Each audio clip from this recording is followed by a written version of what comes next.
ಇವತ್ತಿನ ಅವಧಿಯಲ್ಲಿ ಪ್ರಮುಖವಾಗಿ ಏನಪ್ಪ ಅಂತಂದರೆ ಶಿಕ್ಷಣ ಇಲಾಖೆಯಲ್ಲಿ ಬರ್ತಕ್ಕಂತಹ ಶಿಕ್ಷಕರಿಗೆ ಸಂಬಂಧಿಸಿರುವ ಪ್ರಮುಖವಾಗಿ ಕನ್ನಡ ವಿಷಯಕ್ಕೆ ಸಂಬಂಧಿಸಿರ್ತಕ್ಕಂತಹ ಹಿಂದುಳಿದಿರ್ತಕ್ಕಂತಹ ಮಕ್ಕಳು ಅವರು ಕನ್ನಡ ವಿಷಯದಲ್ಲಿ ಹಿಂದುಳಿದಿರ್ತಕ್ಕಂಥ ಮಕ್ಕಳು ಜೊತೆಗೆ ಅಲ್ಲಿ FLN ಕಲಿಕೆಯಲ್ಲಿ ಹಿಂದುಳಿದಿರ್ತಕ್ಕಂತಹ ಮಕ್ಕಳಿಗಾಗಿ ಅಂದರೆ ಕನ್ನಡ ವಿಷಯಕ್ಕೆ ಸಂಬಂಧಿಸಿರ್ತಕ್ಕಂತಹ ಹಿಂದುಳಿದ ಮಕ್ಕಳಿಗಾಗಿ ಶಿಕ್ಷಕರಾಗಿರ್ತಕ್ಕಂಥವರು ಇಲ್ಲಿ ಏನು ಚಟುವಟಿಕೆಯನ್ನು ಮಾಡಬೇಕು ಅನ್ನೋದು ಕೆಲವೊಂದಿಷ್ಟು ವಿಷಯವನ್ನು ಇವತ್ತು ನಾವು ನೋಡೋಣ.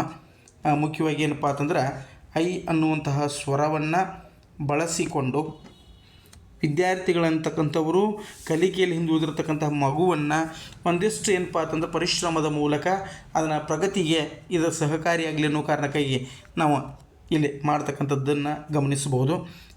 ಇಲ್ಲಿ ಐ ಅಂತಕ್ಕಂಥ ಒಂದು ಸ್ವರವನ್ನು ನಾವು ನೋಡಿದಾಗ ವಿದ್ಯಾರ್ಥಿ ಈ ಐ ಅನ್ನುವಂಥ ಸ್ವರವನ್ನು ಬಳಸಿಕೊಂಡು ಕೆಲವೊಂದಿಷ್ಟು ಅಕ್ಷರಗಳನ್ನು ಏನು ಮಾಡಬೇಕಾಗ್ತೈತಿ ಅಂತಂದ್ರೆ ರಚನೆ ಮಾಡಬೇಕಾಗ್ತೈತಿ. ಉದಾಹರಣೆಗೆ ಇಲ್ಲಿ ಕೊಟ್ಟಿದ್ದೀವಿ ನಾವು ದೈವ. ನೋಡಿರಿ, ದೈವ ಅಂಥೇಳಿ ಬಂದಾಗ ಯಾವ ರೀತಿ ದ ಪ್ಲಸ್ ಐ ಕುಡ್ಕೊಂಡು ದೈ ಆಯಿತು. ಇನ್ನು ವ ಪ್ಲಸ್ ಅ ಕುಡ್ಕೊಂಡು ವ ಆಯಿತು. ನೋಡ್ರಿ, ವ್ಯಂಜನ ಪ್ಲಸ್ ಐ ಕುಡ್ಕೊಂಡು ದೈ ಆಯಿತು. ವ ಪ್ಲಸ್ ಅ ಕುಡ್ಕೊಂಡು ವ ಆಯಿತು. ಈ ರೀತಿ ಎರಡೂ ಕುಡ್ಕೊಂಡ ಅಕ್ಷರಗಳು ಏನಾದವು ಅಂದ್ರೆ ದೈವ ಅನ್ನುವಂತಹ ಪದ ಉಚ್ಚಾರ ಆಯಿತು ಅನ್ನುವಂಥ ಪರಿಕಲ್ಪನೆ ಮಗುವಿನಲ್ಲಿ ಬರಬೇಕು.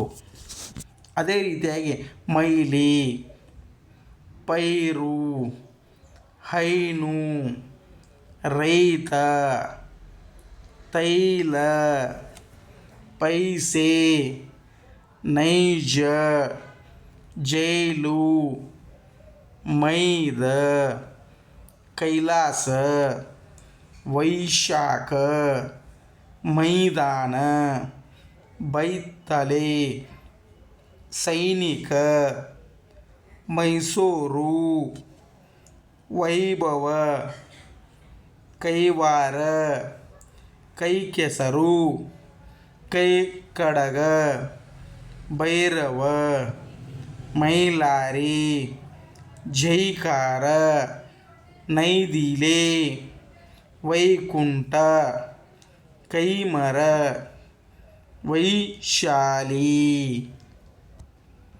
ಕೈಗಾರಿಕೆ, ಕೈ ಚಳಕ, ರೈಲುಗಾಡಿ, ಕಾಲು ಚೈನು, ದೈನಂದಿನ, ಕೈಕಾಲು, ಸೈಂಧವ, ಸಂತೈಸು. ನೋಡ್ರಿ, ಇವೆಲ್ಲ ಪದಗಳನ್ನು ನಾವು ಇಲ್ಲಿ ಗಮನಿಸಿದಾಗ, ಅಕ್ಷರಗಳನ್ನು ಗಮನಿಸಿದಾಗ ನಮಗೇನಪ್ಪ ಅಂತಂದ್ರೆ ಐ ಅನ್ನುವಂತಹ ಸ್ವರವನ್ನು ಬಳಸಿಕೊಂಡು ಕೆಲವೊಂದಿಷ್ಟು ಏನಾಗ್ಯಾವತ್ತಂದ್ರೆ ಇಲ್ಲಿ ಪದಗಳ ರಚನೆಯಾಗಿರ್ತಕ್ಕಂಥದ್ದು, ಅಕ್ಷರಗಳ ರಚನೆಯಾಗಿರ್ತಕ್ಕಂಥದ್ದನ್ನು ನಾವೇನು ಮಾಡ್ತೀವಿ ಅಂತಂದ್ರೆ ಗಮನಿಸ್ತೀವಿ. ಈ ರೀತಿ ಮಗುವಿನಲ್ಲಿ ಏನಪ್ಪ ಅಂತಂದ್ರೆ ಅಕ್ಷರಗಳನ್ನು ಬಿಡಿ ಬಿಡಿಯಾಗಿ ಮಗು ಅರ್ಥೈಸಿಕೊಂಡಿತು ಅಂತಂದ್ರೆ ಕಲಿಕೆಯಲ್ಲಿ ಇರತಕ್ಕಂತಹ ಮಗುವಿಗೆ ಒಂದಿಷ್ಟು ಏನಾಗ್ತೈತಿ ಅಂತಂದ್ರೆ ಜ್ಞಾನ ಬರಲಿಕ್ಕೆ ಸಾಧ್ಯ ಆಗ್ತೈತಿ.